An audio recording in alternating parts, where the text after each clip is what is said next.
Hey guys, welcome to the second part of the interview call. My name is Tyson Matsuki. Last time, we were talking with Dan Amrich, Activision's community manager. Due to the lengthy interview, we decided to split this in two parts. Without further ado, here we go with the second and final part. Hope you enjoy.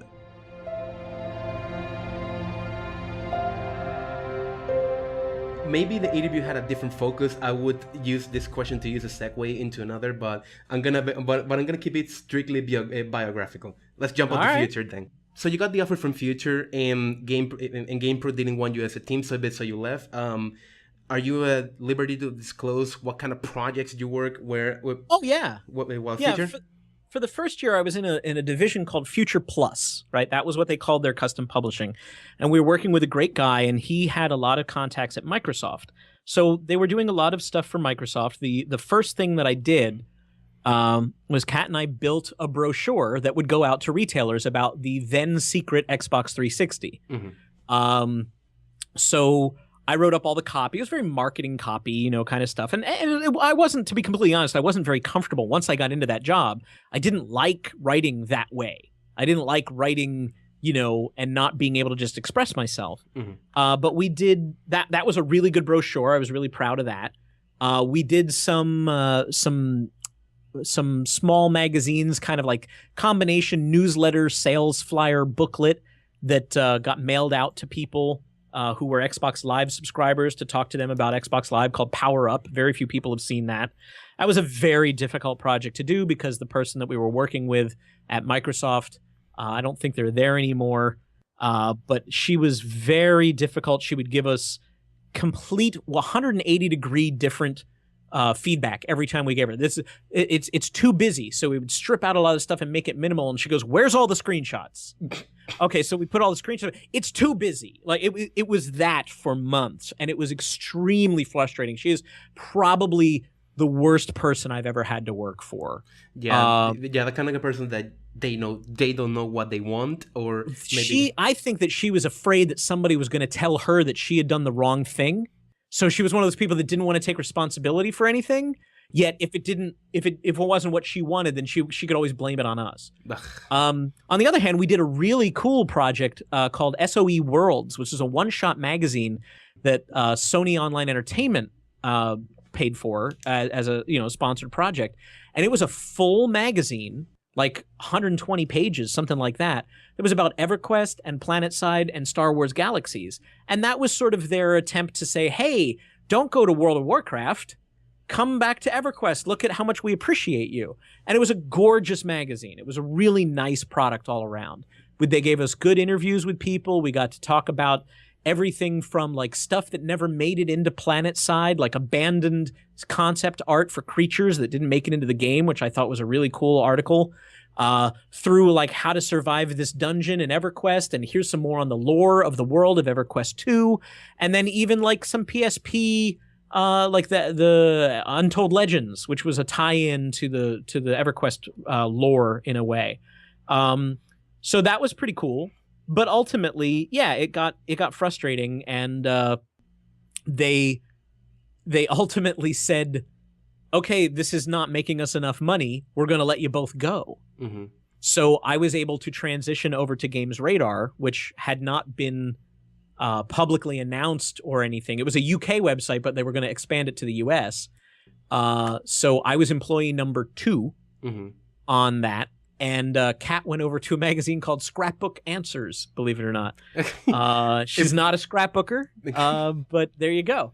So we were still in the same, company. But yeah, that project only lasted a year, and then I went back to games editorial, like legitimate games editorial, I suppose, non-sponsored games editorial. Yeah, which is basically from all the articles that I've been reading, because to be honest, most of the fact sheets that I've gotten were from interviews back in Critical Path, and they did mention that you really yearned your time as a writer, where you could have your own voice and whatnot. And in GamesRadar, you definitely got that back.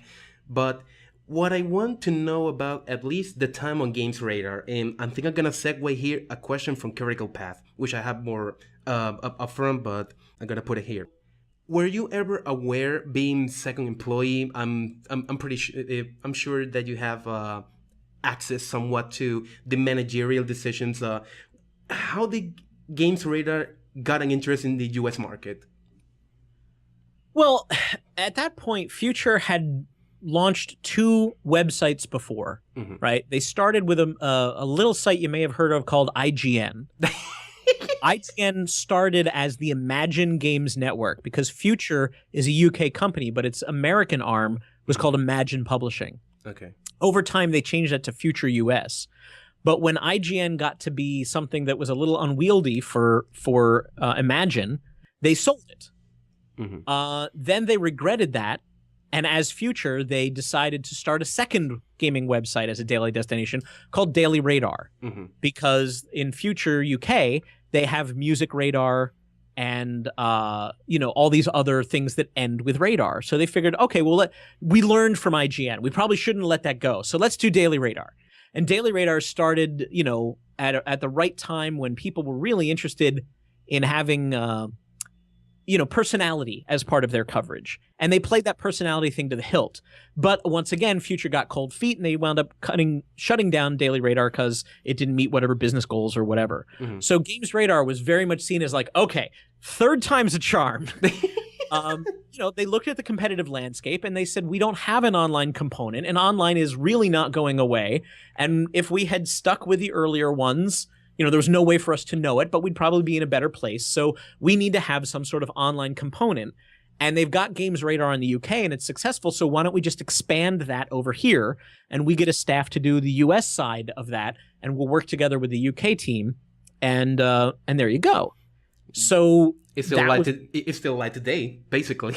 Yeah, exactly. The third time was the charm, right? GamesRadar has been around for 8, 9 years? They're coming up on 10. I don't know. I mean, you've probably got all the dates in front of you because it sounds like you've done a terrifying amount of research. If I didn't do my research, I wouldn't be doing my work. That's a nice way to look at it. I think it was 2002 that No. Or no, it wasn't 2002. Maybe 2004? No, 2005. 2005 is when you went to GamesRadar. Okay, so they're coming up on their this is their 9th. They're coming up on their 10th year then. It was very difficult to work on Radar as a startup because perhaps you've heard the analogy of building the car while you're entering the Indy 500. I'm not really aware of NASCAR, so the reference kind of lost on me. I'm sorry. Yeah, imagine entering an auto race, but the car isn't finished yet, so you're building it as you're trying to qualify. We had to get going immediately, but the tools were not stable, and they were building a lot of stuff custom for us. They were also building it from a tool set that I don't think was the right tool set to use, so they had a lot of trouble customizing this software to do what we needed it to do. It was very bumpy in the early days. And then once we got it up and running, then we were fighting for mind share against places like GameSpot and IGN, who were doing it very, very well. So I only stayed on GamesRadar for like a year because it was a very difficult situation. I didn't really get along with the editor-in-chief. I had a different way of how I wanted to do content. And OXM... one of their feature editor had left to go to work for G4 in LA. So when that opportunity came up, I threw my hat in that ring right away. And I had to do some convincing because as somebody told me later, well, just because you were the most obvious and qualified person doesn't mean you were the right person. That was, it was easy to say, all right, well, we'll just get Dan over here. But they needed to do due diligence and talk to other candidates and, see if I was really the right person for the job or if there was a better person for the job. That was a very stressful time for me. Very. Yeah, like not having a plan B just in case plan A doesn't work. Yeah. I was at GamesRadar. I hadn't quit GamesRadar, but I made it very clear that I wanted to transfer over and that, that was like the brass ring to me was to be able to be feature editor on a magazine like OXM. I was like, well, that fits me perfectly. So. And, I suppose by the time you were considering leaving GamesRadar, you had the offer from Official Xbox Magazine to transfer over there? Well, I had asked, like when I saw the opportunity, I went to the HR department and said, I'd like to move internally. I'd like to put myself in for this. And I had to go through an interview process and the whole bit. But yeah, people on GamesRadar knew that I supported them, but I didn't want to stay on that project. It wasn't anything personal because I was working with people like Brett Elston and Chris Antista and Michael Raparez and, crazy people that were really fun to work with. But, at the same time, we had that we're all in the trenches camaraderie. We had literally 2 people to a desk at that point. Charlie Barrett worked on the edge of my desk for a little while. Then Carolyn Goodmanson worked on the edge of my desk for a little while. It was a very tight-knit group trying to do crazy, impossible stuff. But at the same time, I was so stressed about everything that my health was taking a hit. I was having major stress episodes. I couldn't sleep. And ultimately, I realized going back to a print magazine with a monthly schedule and being able to plan out things in advance and know that the tools worked, that seemed to work really well for me, and it did. Okay, so I'm gonna stick with this kind of general question because you come from both schools, the print journalism and the online journalism. Like, what was the most difficult lesson you had to learn, like on the go, about how this new platform works that work well for you in print, but in online it doesn't work as well? Well, news is probably the biggest thing, right? Because I was always the guy that did the news section in GamePro. And I also did the upfront newsy sections in OXM an awful lot of the time. And part of that problem is, on a monthly schedule, you have the luxury, you're not going to be first, right? You can't be first with news, but you can be the best. You can be authoritative. So the idea of like, well, let me put my thoughts together online. No, publish now. You have to have copy ready to go. Our editor-in-chief actually said, you need to, from the minute you hear about a story, you need to have our story up in 15 minutes. And to me, that wasn't very journalistic. That was, it's a race to be first, basically. Yeah, it was a race to be first, and without care of being right or being clear. We just had to get it up there. And so that was something that I learned, the hard way. Like, that just doesn't work. The print version of, well, let me take my time and think about this. It helped me learn how to move faster and work more quickly. But at the same time, there's a downside to that, of this publish or perish, that can wear on a person. You really have to commit to it. You have to be aware of that challenge and you have to be ready for it. It's funny because I always think, like, if I had stayed at GamesRadar, would I still be at GamesRadar? Would I have toughed it out? Would I be, I think now I could probably go back and do something like a website, because I think I've had more time to learn, and certainly working here at Activision, running just a website, and just talking online all the time and in real time when things happen. I'm much more conditioned to it now. I've gotten some seasoning. So, So I'm going to get a little bit editorial here because it's kind of, I did mention something about the race to be first earlier. And right now, the only media outlet that I actually follow, like, that covers general news is Polygon. And when I click on an article, like, it feels like the article's incomplete. So why not wait a little bit longer? Give me all the information that you can. Like, you call PR, you do a little more fact checking, but it's like this whole race to be first thing has made up for more incomplete articles. And at least to me as a reader, and I come from an old world of reading magazines, like, and it kind of bothers me. Well, the race to be first is inevitable, right? Because how do you make money online? Traffic, clicks, right? So if you're the first person with a story, unless you're the loudest person with a story, which sometimes, the loudest person with a story will get the credit, that's the reality of the business. Hey, we got to get this up right away. It's important. It's timely. And we want to be as close to first as we can. The other nice thing is that it's very easy to update a story. I mean, you've seen some developing stories over the course of a day. You'll get 3-4 updates. So unfortunately, it's I don't think that Polygon is doing it any worse or better than any of the other outlets, Joystick or Escapist or whatever. They all kind of have to rush because they know that the people that are coming to them as a primary source, again, if you're using Polygon as your primary source of info, if you hear a rumor, you're going to go to the source you trust, which is Polygon in your case, I want to know, is this true? Tell me what you know. And they may only know as much as everybody else knows, but, at the same time, is it really worth waiting maybe 4 hours for PR to get back to you with a prepared statement? It's generally not. The journalistically right thing to do is say, here's what we know, we feel confident in it, we have asked them for comment, and we'll update you if we get it. Because sometimes companies just don't want to comment. They don't comment. Especially if it's something like it's a rumor and they wanted to confirm, and they know they're not going to confirm it. So, a company might just say, we're not interested in talking about that. So, why wait for 4 hours for them to say, company X didn't want to comment on that?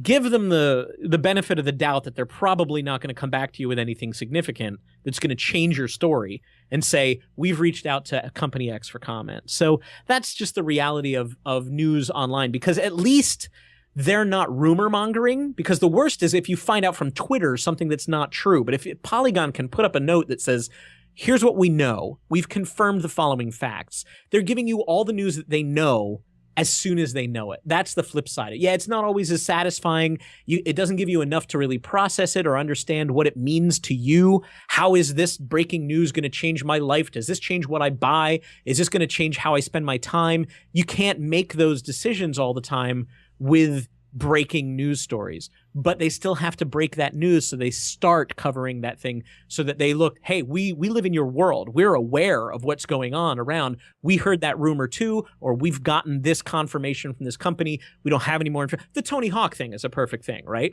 Like last week, Tony Hawk says on his satellite radio show, oh yeah, I'm working on a new game. I didn't know that. And I work for the company that works with Tony Hawk on video games. So we're reaching out to Activision to find out what they know. And Activision did, hours later, issue a thing that said, yes, we're working with Tony on a new game. We'll have more information soon. Okay. So, at that point, it's real because Tony Hawk said, I'm Tony Hawk, and there's a new Tony Hawk video game. But at the same time, the publisher doesn't really have anything to add. So you can go ahead and run with that story. But they're not going to give you much more than I was surprised that they confirmed it. I was happy. I was like, really? We're doing a new Tony Hawk game? Great. But there's no further information. There's nothing for you to pre-order, nothing for you to understand what kind of game is going to be, when are you thinking it's going to come out, who's developing it, what's it called? We don't know any of that crap. We just know there's a new Tony Hawk game in the works. Okay, jumping to official Xbox magazine. You mentioned before that in Digital Diner that what you were aiming for was kind of have a wired version for, you call it specifically a wire for your mom. And at least one of the notes that I read is that at least the features and the previews were made with that kind of focus on mind. Like, not only revealed to me, not to me, like to the reader, so X company has this announcement, but you're also exploring the humane side. Think you can elaborate a little bit on that? In regards to Digital Diner or in regards to OXM? OXM. Well, I mean, OXM, you're kind of preaching to the choir, right? Like, the people that are reading OXM are people that either already have an Xbox console or are soon thinking of getting an Xbox console. So our editorial voice at OXM was always, let's be cheerleaders. Like we saw other, platform-specific magazines, they would occasionally take cheap shots at the competition. There was a Macintosh magazine once that whenever they had the opportunity to put down Windows, they did. And we just felt that was the wrong way to do it. Like, people aren't reading this to get into a fight or a flame war. People that read official Xbox magazine want to read cool information that makes them feel glad that they're an Xbox owner. So that was our goal, is that, to put a human angle on it, it was, here's the games that make you glad that you did what you did. Here's what we know of what's coming. Here's some advice that we would give you of what to avoid because it's probably not worth your money. And let's take a look at some of the people that are making the games that are running on your console that, you'd want to play. So, whereas Digital Diner was intended much more to be a a very wide audience. We wanted that mass market. We wanted the casual person who didn't define themselves by technology, but found themselves surrounded by technology and sort of wanted to come to terms with it and wanted to feel less ignorant about what is Alta Vista? How do I search? It wasn't quite, that stupid. It wasn't, like, hey guys, but if you heard something about broadband, well, what does broadband mean? Well, all right, here's what you're probably used to, but here's how broadband may change everything that we do. And we would do a story on that, OXM was still a mass market magazine, but who your audience is a little bit more specifically. It was less shotgun scatter approach. You knew that they were into Xbox games, and you knew that you had access to Xbox games. So that was pretty much it. Anything within that, whether you were talking about the people and the developers that make it, or sort of historical, here's the best games of all time, or we've noticed a trend, there's a lot of zombie games, let's do a zombie game roundup. We felt like it was easy to make targeted content because the audience was already predisposed to be interested because it was Xbox. Okay. So that's kind of how we handled the human angle, was give the people what we believe they want. And of course they would tell us. Yeah, I believe you also attended the reader mail on the. Yeah, I did. Okay. I don't think it's fair to cover all the other tidbits of the official Xbox magazine because there's already a lot of interviews about that. But I do want to touch on one thing before I move on. The KOXM podcast. Was this your idea? Was this established? No. Okay. No, this was Ryan McCaffrey's idea. KOXM was entirely Ryan's baby, and he really wanted to do a podcast. He felt that it was the right way to expand what he was doing. He also, he's a wannabe radio guy. He loves Howard Stern. He wanted to have that platform. So I joined in as a co-host from GamesRadar at the 9th episode. But by the time I got there, everything was already planned. He had a structure. He knew what he wanted to do. Anything you ever liked about KOXM was Ryan's baby. That was his brainchild. Okay. So I was brought in as sort of like an uneasy co-host because, he and I got to know each other, and we're friends now, but I think at the time it was like, well, I wasn't even working on his magazine, but I was the Xbox and PC senior editor at GamesRadar. So I thought like, well, this makes sense. It's synergy. I know the topics that he's talking about, and we can have intelligent conversations. But yeah, that was all him. I had my history in radio, in college radio, and doing voiceovers here and there. I don't know if a lot of people know this, but I had to stop covering The Sims Bustin' Out for GamePro because I wound up singing in Simlish for that game.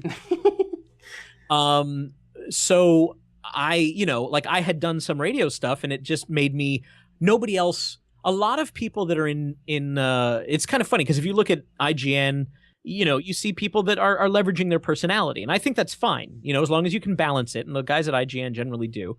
Giant Bomb is a great example. These guys have really big personalities, but people consider them friends because they really get to know who those people are. I know who Brad Shoemaker is if I listen to the podcast and if I read his writing,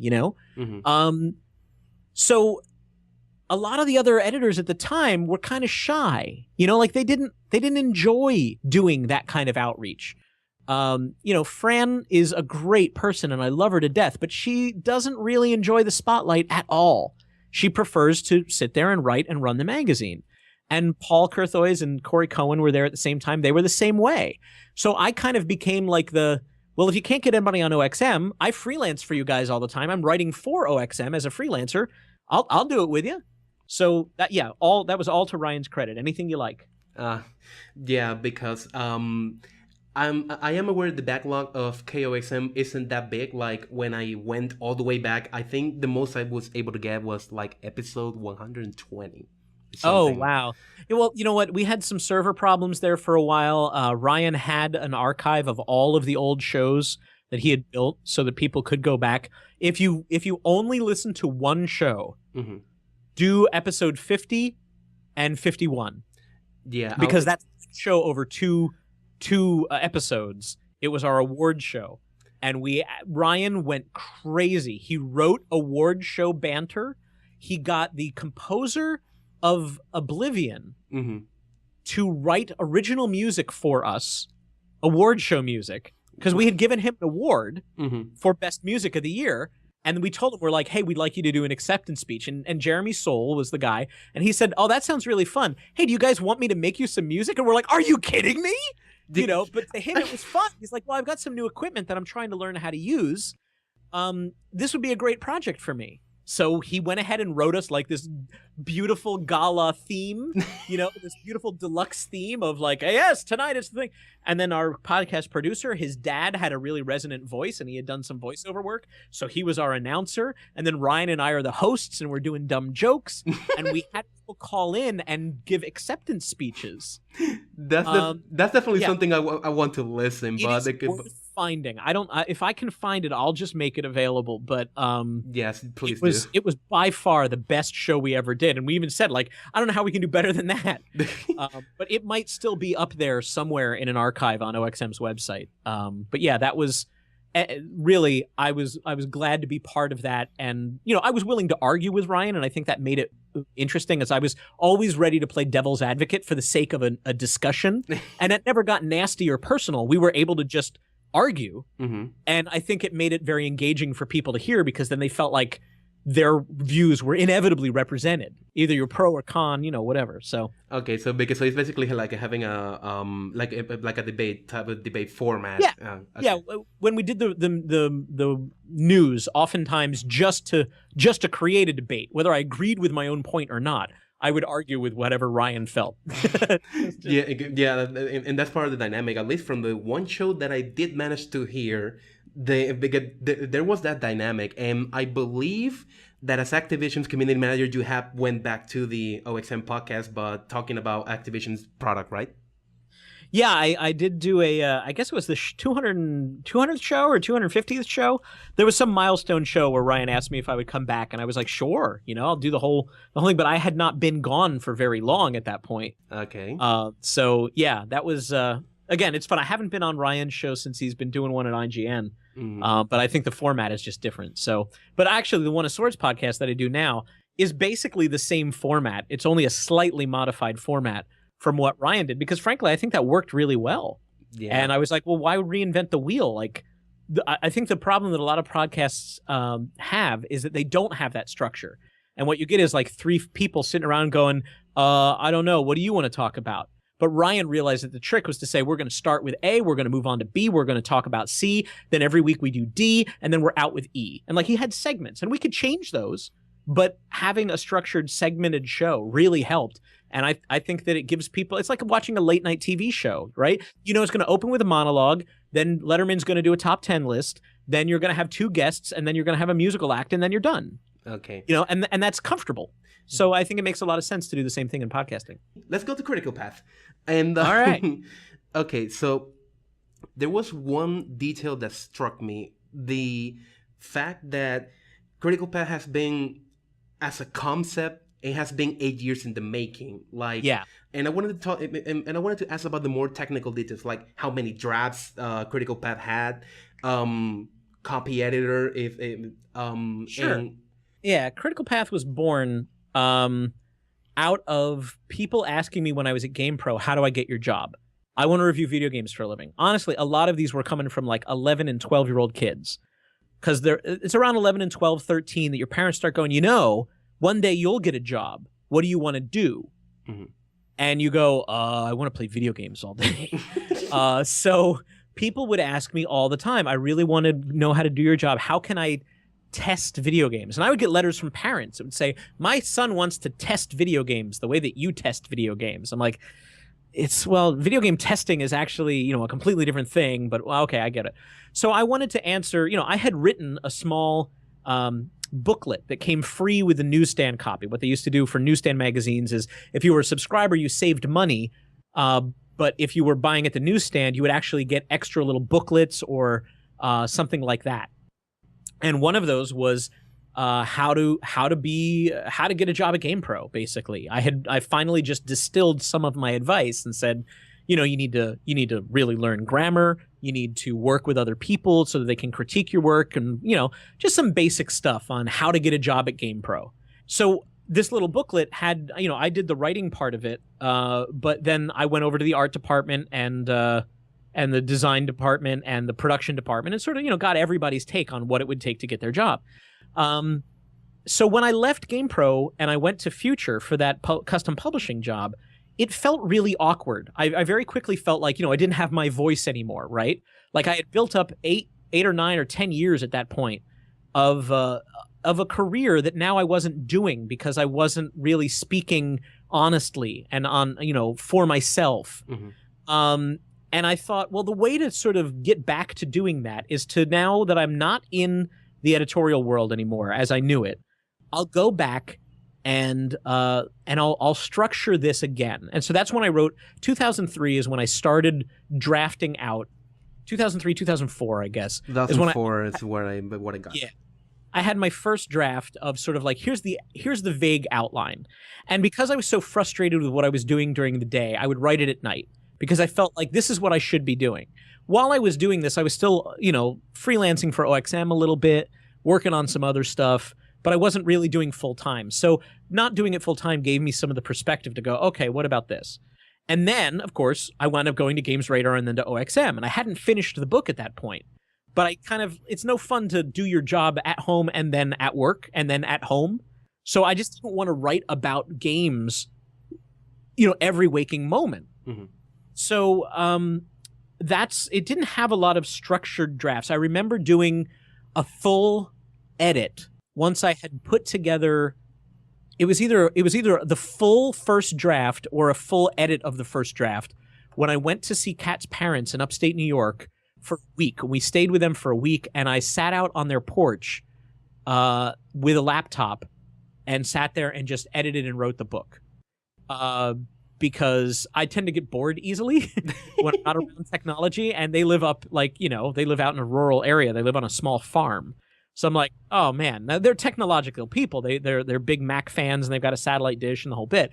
But, you know, like, I didn't have my games around me. I didn't have my guitars around me. I didn't have what I do to relax. So I'm like, all right, this will be a working vacation. This will be good. So that draft sat there for a long time, but all the while, well, it's, you know, well, yeah, one of these days I'm going to do that book. One of these days I'm going to finish that book. I'm getting more information. I'm getting a more education, not just working at GamePro, not making it the GamePro book, because things work so differently at Future. And then, you know, everything that went right and went wrong at GamesRadar, that was able to inform what I was talking about. And I was, you know, I had started out this book about writing for magazines, and I had to alter it so that it was really like, you know, magazines are going away as the primary focus. Now it's got to be about, you know, working online. So basically the book went to a rewrite because it was because it was focused on one thing when the tendency was to another area, basically online. Yeah. Okay. Yeah, I went through, like, I'd say 2 major rewrites. The final draft rewrite, I had chipped away at it, and I liked where it was, but I knew it needed one more big polish. And that was October of 2012. No, October 2011. I had gotten called for jury duty on Halloween in Los Angeles. So I was in the jury room, like in the waiting room, in my full Ghostbusters outfit, without the pack, because I didn't want them to think I was bringing a weapon into the courthouse. Okay. I was the only idiot that dressed up for Halloween. Okay. In the jury room. But what I did is I sat there and I was like, that's it. I want this done. I need to finish this now. This is my opportunity.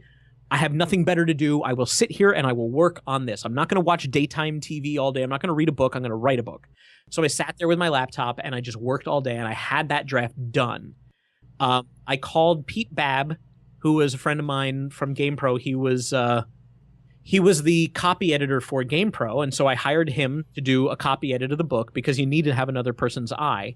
But it was basically 4 months at that point after I got the final draft, had a couple other friends read it, had them make suggestions, gave early copies to friends, and had solicited quotes from people like Andy Eddy and Mark Saltzman and Justin McElroy, and people that I knew and I was friendly with, or even strong acquaintances with, that I felt like I could ask them for a quote. Okay. Kat laid out the book, created the cover, created the ebook. And it was during that time I was talking to Hugh Sterbikoff, who's the podcast co-host on my current podcast on OneSource, and he was working on his novel, City Under the Moon, and he said, yeah, I'm just going to self-publish. And that's when it occurred to me, I'm like, I could just self-publish this. And my 40th birthday was coming up, so I was like, I want to publish this by the time I'm 40. Like that was my goal. I got to get this book out before I turn 40. Mm-hmm. And as it was, I got it published. I think it was February 18th. I don't have the exact date, but I'll take your word for it. I expect you to, yeah. But it was like 2 weeks after my 40th birthday. Okay. After my 41st birthday, because I said, okay, if I can't get it out by the time I'm 40, I want to get it out before I turn 41. Like while I'm still in 40, and I missed it by 2 weeks. But that's why it was an 8-year process, because it wasn't 8 years solid. It was 8 years of picking at it and looking at it and trying a little bit, and then bumping it off and going back to it again later. But every time I went back to it later, I seemed to have more fresh context on it. And the happiest thing that I can say, I'm really proud of the book, because every once in a while I will go back and I don't have a lot of books on my phone. I do a lot of my reading on my iPad. But if I'm on my phone, I've got my copy of my book on my phone, so I'll just open it up to a random page and start reading. Mm-hmm. And it's just self-critical. Like, is this still good? Is this crap? Should I rewrite this? Should I do a second edition? And I'm really happy with where it is. I think that the advice in there is really useful, and I'm very proud of it. So it was a long journey to get that book, but I think it was worth the time I invested, even if I dragged my feet playing World of Warcraft for 3 years.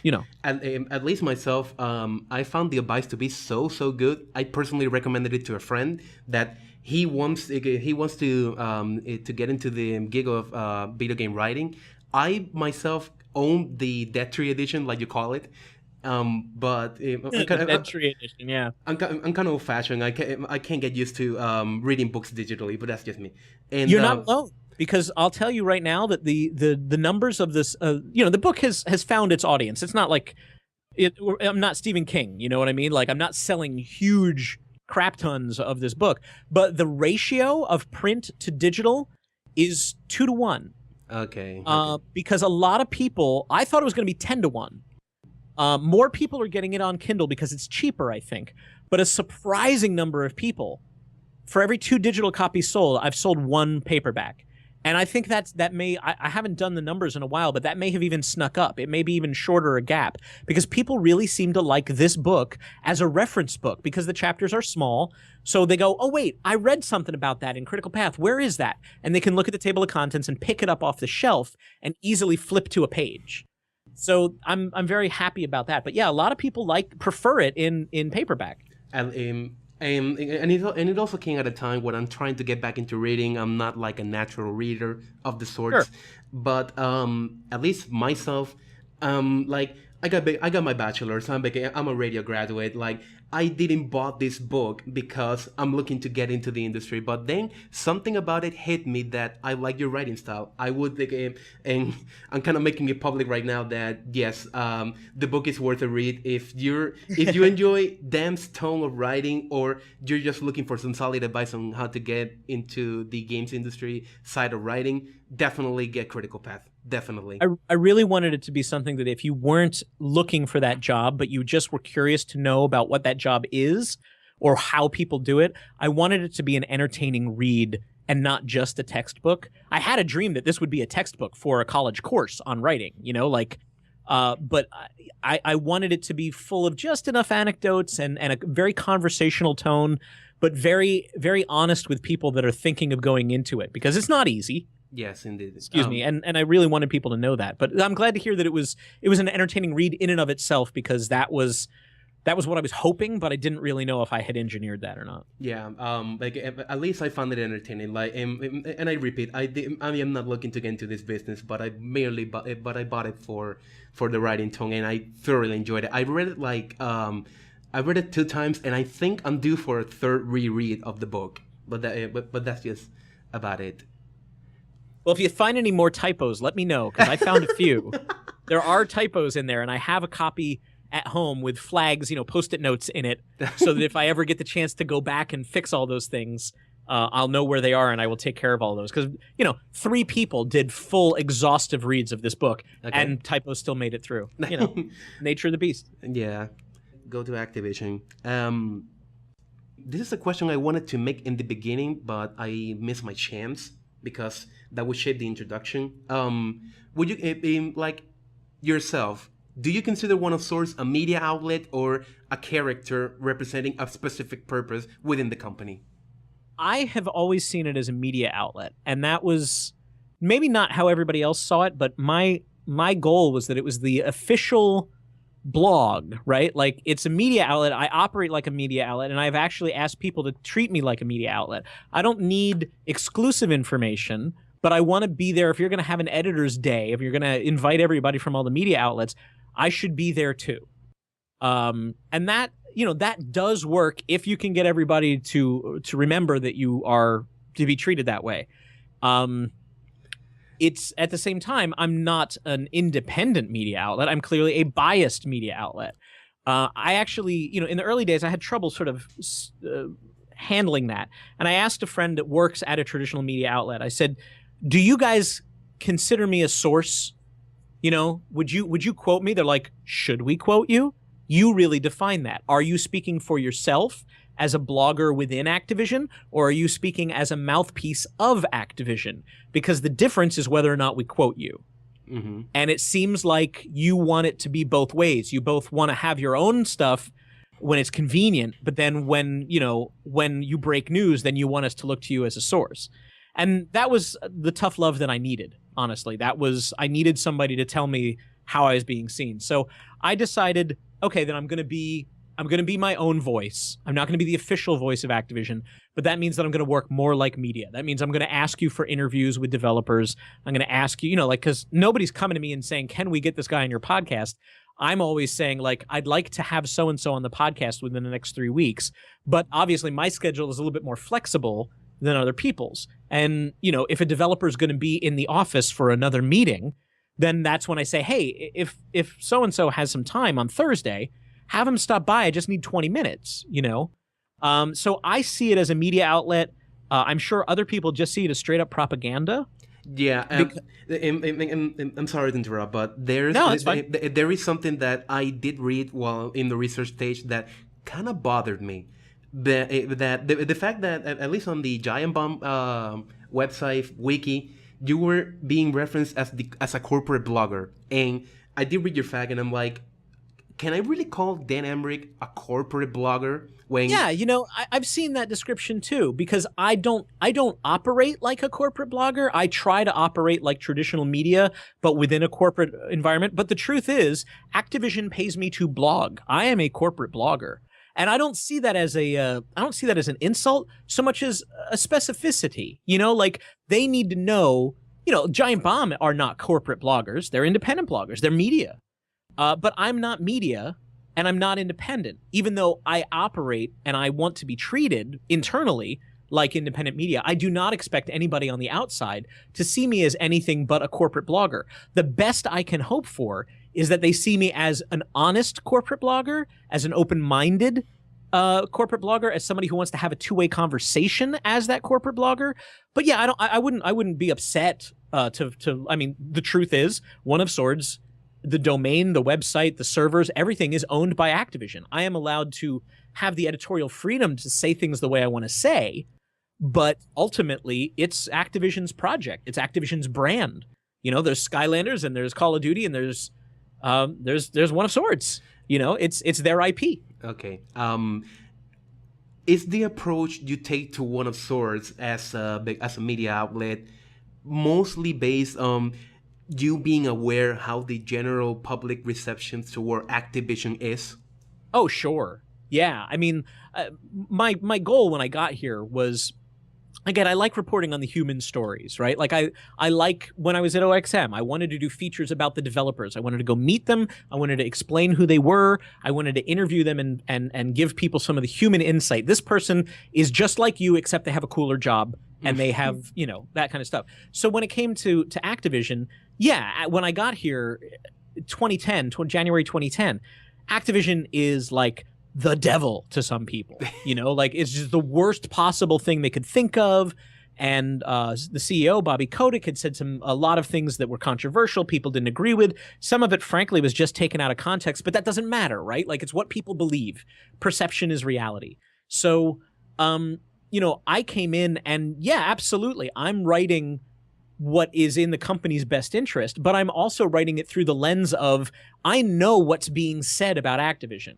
And also from a skeptical point of view, as an ex-journalist guy, as an ex-media guy, I'm thinking I can smell BS when somebody's slinging it. Mm-hmm. I don't want to write something that people are going to discount. I don't want to write in marketing speak where you can tell that a committee has written this and they're using very specific manipulative language.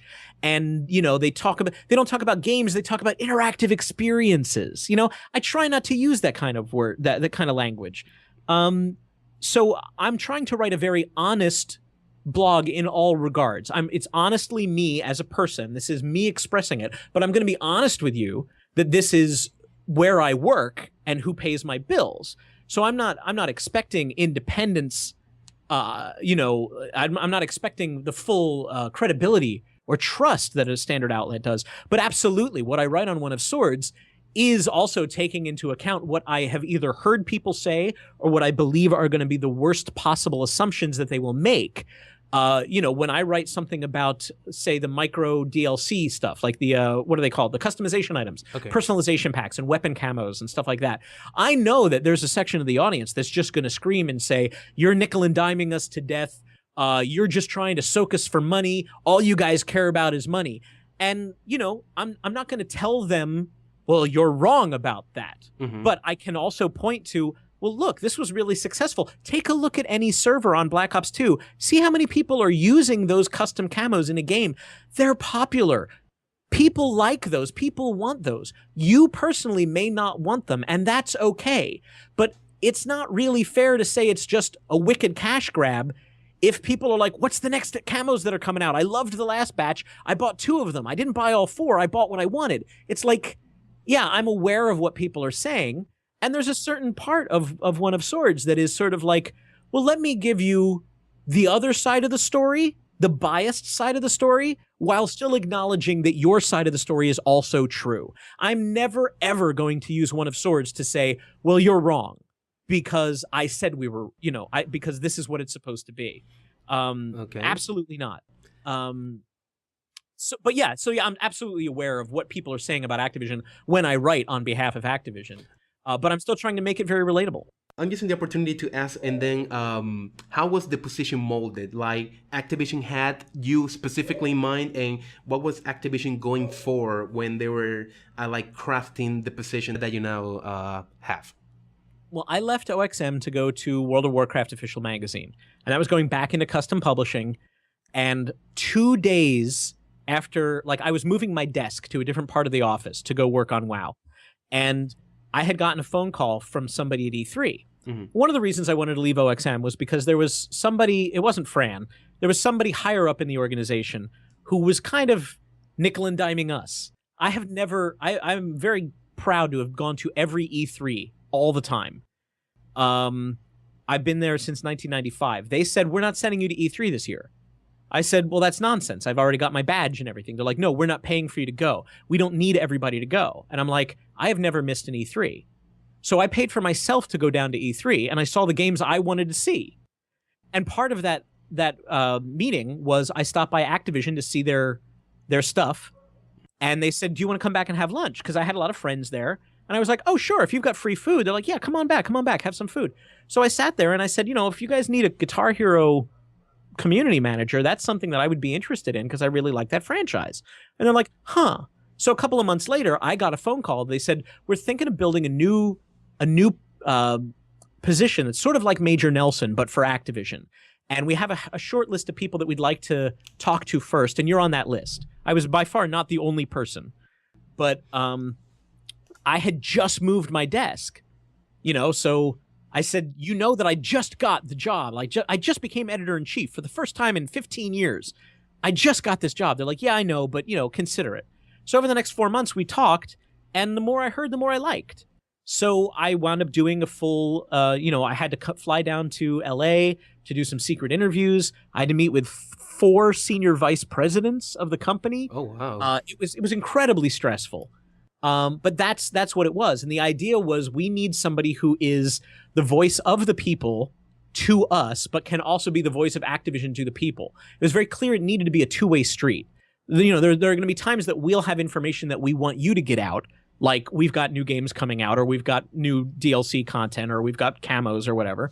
But then we also need to know what people are saying about us so that we can react to it. Because at that point, Activision was aware that everybody was furious, but so many people were just name calling that they were having trouble figuring out what it was that people didn't like about Activision. And without them knowing, they couldn't change it. Mm-hmm. So I was brought in to sort of be a translator for the gaming world. I was like, it's been a running joke since I got here. Dan speaks gamer. I know why people are trolling us. I know why people are livid. And from a press perspective, I can tell you how many of those things I think are valid and how you guys look. So I was kind of a good get for them because I could bring a lot of different facets. But I was also very interested. The only thing I wasn't interested in was going to Los Angeles. I don't like it in Los Angeles. I never have. So I'm 4 years in Los Angeles, and I am tired of being in Los Angeles. But the gig was worth it. It was a huge thing to be asked. Would you be interested in interviewing for this? I didn't even have to ask them for the job. I just had to express interest, and they put me in the mix. So it was a beautiful thing. It was a huge compliment, and yeah, it's turned out to be a really great opportunity. And I've learned a hell of a lot about the other side of the world. Yeah, basically, I was eating hot dogs, and now I know how the sausage is made, and it's really interesting. Yeah, basically, you've been 4 years at the company already. So anybody who knows you could maybe know about your like of Activision, like back in the Atari 2600 days. Was that also an influencer in setting the position, or mainly what the editorial freedom, what the perks of the job that you would have, or? Well, if I didn't like Activision, I wouldn't have come to Activision. I had a good relationship with Activision while I was in the media. Different companies treat you different ways when you're in the media. And I've had some companies where they were my best friend until I could no longer give them something. And then they would never talk to me. They would not return my calls. It was just like, screw you, I don't need you anymore.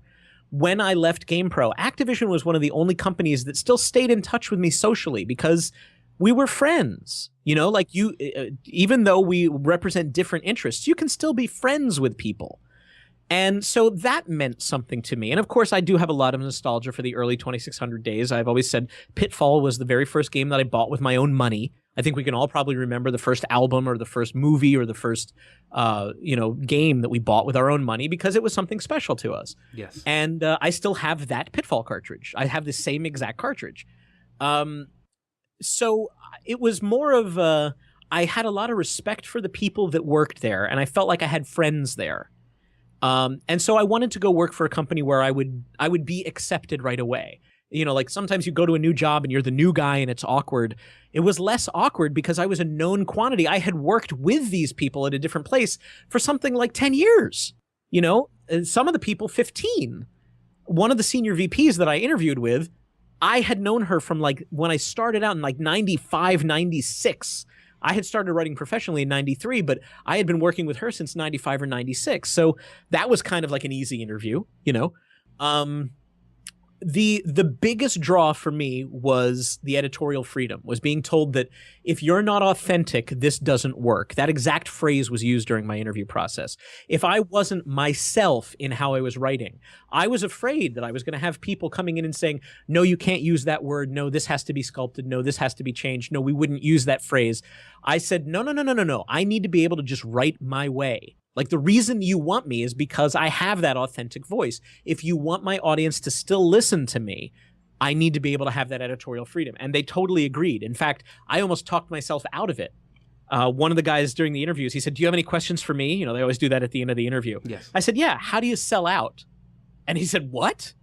And I said, well, you guys, you're looking for some credibility here. You want to bring me in as a friendly face, but I don't know if I'm going to be comfortable not speaking on behalf of myself.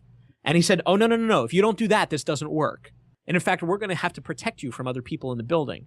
That really helped me when I understood that they wanted something that was not the normal, just a cheerleader or just a marketing vessel to sell more things. I was not interested in selling more things. I wanted to build this bridge with the community and say, if you're frustrated with Activision, you have a person that you can talk to, not just customer support and not just an angry letter to the president.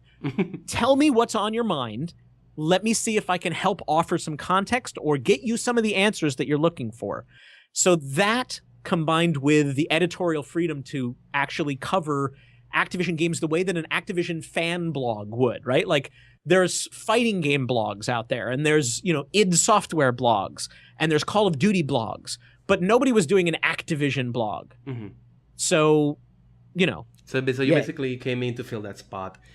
Just one more question about your time at Activision. And I'm gonna get into the future if by any chance you were let go, fire, whatever, that you don't have your job anymore at Activision. Like, we already established that OneSource is a brand of Activision, but many people see you as OneSource. Like, how do you manage with that identity when OneSource is so ingrained into the customer's mind that OneSource is Dan Amrich?